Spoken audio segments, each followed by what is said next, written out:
been worried by the numbers we are seeing in terms of the percentage and the pass rates in the 2025, those who wrote the Wassce. Yeah. Are you worried yourself as a teacher seeing these numbers? Thank you, Senna, and greeting to our numerous listeners of Radio Good. And let me say, congratulations to you guys there. After all the hassle, Radio Good has come back very strong and we are moving on. Yes, concerning the results, uh, it is not possible that I will not be worried about this. Then that may mean that I am not a patriotic Ghanaian. And also, I don't want to see the future of our young ones. So it is a worried situation, and I think all stakeholders at the educational sector are worried about this. From your own perspective, what could be accounting for this? You see, Sana, you can't put something on nothing and you expect it to stand. We all know the beginning of this free SHS thing and all the changes that came with the previous administration. You see, when you are doing things and your aim is not to get it done right, but all you want to do is to gain popularity and say that I have done it. Nobody is able to do this, and I have done it. This is what will happen. You know, this issue of free SHS and those things is not the right of the previous government. It's something that is constitutional, that our constitution demands that as we move on, we should head towards, we have a situation where our children will have education free. But before we get there, we must put down the necessary foundations. This is where the trouble started from. Where the previous government started this for the, let me say, for the, it looked like for the fun of it and also for the popularity of it to say that we are the ones who did it. So the factors that is resulting in what we are seeing now are numerous. One, when the program started, the foundation was weak in terms of what structures. Our schools became loaded with people who, excuse me to say, some of them were not ready to be at a place where we put them as, at the SHS level. The accommodation and then classroom for teaching, we don't have enough. When we come to teaching itself, the issue of teachers, their numbers and their payment, we are all aware of all those things. The government did not make effort to correct those things or to fix those things. But all they were telling us, Ghanaians, is that, oh, we have done it. We have brought SHS. What also is something intriguing about this is that we have a whole government that was not interested in quality, but they were looking for results to prove a point. And this is where we had a government and a minister who printed only pass questions for students for them to be studying. How do you expect these things that we have all talked about, headmaster, teachers talked about, and then they shut them down? They say, keep quiet. And now everybody was looking on. So I think somebody will say, the kitchen has come home to roost. We will all see the result. I don't have evidence on that, but I believe in that. That even at the time the previous government was in power, they were even suppressing the results, and that was why we didn't see the actual performance of the students. Mm. And of course, you said you have no evidence to that, but the statistics speak to something else. Because whilst you're talking about free SHS, you look at the numbers, 2022 was better. 2023 was better. 2024 was better. It is 2025 that we are seeing these problems. Exactly what has the free SHS caused that could lead to this kind of effect that we are seeing? Yes. When you look at the past results as you are comparing, unfortunately, I don't have the statistics. I'm somewhere, that's why, so I would have also looked at it and see. But you see, when you start a program, you started the program from a point. There was a certain foundation over there from which you started. You understand? So, and when it comes to education, the result is not immediate.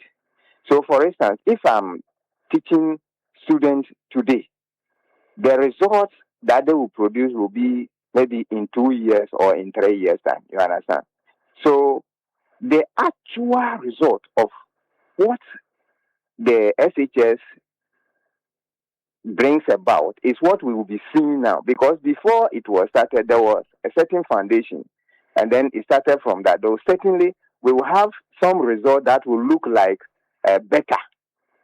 But as we move on, because the foundation from there was weak, it will reflect, and that is what is reflecting now. As I said, we have schools where the people or the students in the school could not have better accommodation. Let me put it that way. We had places where there were no classrooms. The classrooms were choked or crowded. You have places we have classes that hold about 90 to 100 students in a class. You don't expect any teacher who enters that class to perform any magic. So the result will show, but it will not be immediate. So as you move on, you will see it, because with education, it takes time before you see the actual result. So that is what is happening now. Are you sure this is not about a reliance on past questions, Apo, that's causing these problems? I mentioned that. That was one of the things that surprises me, that was the major focus of the government, to print past questions for students. What you are telling them is that you don't need to sit down and learn. You just get the past questions, study them, and you are good to go. That is not true. So that is also part of it. There's this issue of more practices. Look, leadership is very important. Excuse me to say, Senna, if you are a thief in your house as a father or a mother, it's very likely that your children will follow that too. You understand? Leadership is very, very important. Whatever you teach people to do, they will do that. So these are some more practices and those things. It's because somebody was not ready to go for quality, but was just doing something to show that we are doing what somebody couldn't do, and we are doing. So when you take exam more practices, all these things give the children the thinking that studying, sitting down to learn is not necessary. At the end of the day, I'll get somebody who will help me, and my results will be fine. But the results on the paper will look fine, but the brain is not fine. I see.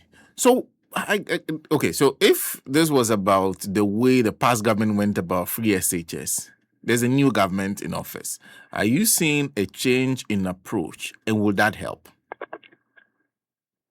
I can say yes to some level now, because we have heard what the Minister of Education said about some of these things. I am expecting more. That is what I am expecting.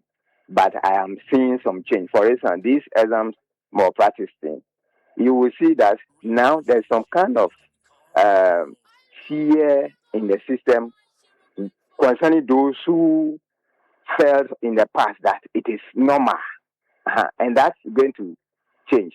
Then also, we have heard the government said they are going to expand infrastructure in the schools, and that is very, very important. You understand?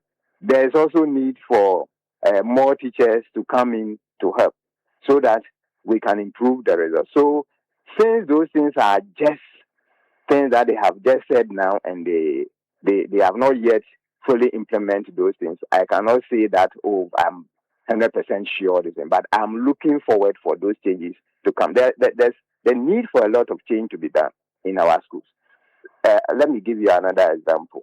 In the school, we say stakeholders. One of the major stakeholders in the school is the parents. In the past, when these free SHS come, one of the things that was truncated or in a way was not doing well is the PTAs. I've heard the government or the minister also mention that I'm looking forward for a proper regulation of the PTAs so that we will see the actual role that parents will play in their children's education. When we are able to do this and other things, then we are likely to correct the errors, and I think the result will be fine. So for now, I am, looking from the sidelines. Thank you very much. I'm very grateful, Sana. Benjamin Tetteh is an education advisor, a teacher, joining us on the line. This is from Hadi in Pig Farm, who says, good morning. Remember in the past when whipping and and other punishment were allowed, putting fear in the child. Children were performing well with limited resources. Don't we have better facilities now that we had in the past? Students travel to comb through libraries for books, but did better than people who have all the curriculum on their phone now. It's just about too much freedom for the children. If a child can't sweep or clean the school compound by the cleaner, where is the training? Will every Ghanaian child grow up and get a maid in his house? I think we can foresee what we are creating for the nation. God bless our homeland Ghana and make our nation great and strong. That's Hadi's thoughts on the matter. Raymond Achusegbefi says you can't put teachers with fashion and visual arts and catering background to teach maths and science from classes 1 to 6 and expect students to do well later in their journey. Paul Amanoseja, good morning to you. Says NDC is the future for Ghanaians. MVP never again. Raymond Achu, okay, Eddie Assessor, the best of our maths and science teachers should be in class 1 to class 3. Their main task will be to demystify the notion that maths and science is difficult. Kwame Odromante says, what's the difference between what Afenyamaki said and Muntie 3? He says, Kwame Paul says, this shows that MPP were giving the children tips. But in the meantime, don't forget that if you want fully furnished 1 and 2 bedroom apartments, luxurious, speak to HR Residences. The apartments have impeccably maintained for both short and long-term stays. And with HR Residence, every unit feels like it was designed for royalty or perhaps a president. So if that's the feeling you want, speak to HR Residences today. And of course, there's the HR Lounge.